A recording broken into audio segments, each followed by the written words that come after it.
Good and bad news. Phase 4 of easing COVID-19 restrictions to be split into two phases. A school funded by Qatar opens up in tsunami-hit Japan. Qatar envoy seeks to end Israeli attacks on besieged Gaza Strip. Qatar paves the way in Somalia with a new project to fix the country's roads. And finally, for students, how to apply for a chronic condition certificate to be exempt from attending school.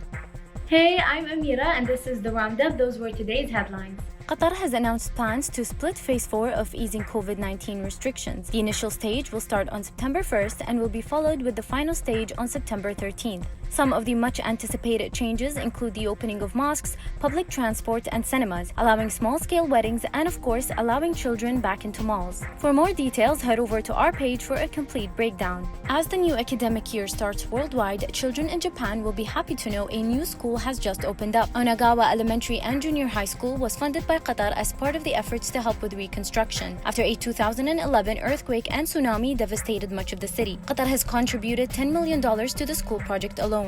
In the besieged Gaza Strip, a Qatari delegation is seeking to bring an end to Israeli bombing that has battered the Palestinian territory for nearly 2 weeks. Qatar's ambassador, Mohammed Al-Imadi, arrived with $30 million to assist Gaza, which has faced an Israeli land, air, and sea blockade for more than a decade. Over in Somalia, Qatar has continued its support for development projects in the African country. The project will see 2 main roads being paved in the capital Mogadishu. The latest initiative will establish a highway between the capital and neighboring cities, which helps in exporting farming materials and creating jobs for locals. And finally, for students in Qatar who suffer from a chronic disease or live with a family member with complications, you can now apply to be exempt from attending school in person. All you have to do is apply for a medical exemption certificate online or at a healthcare center.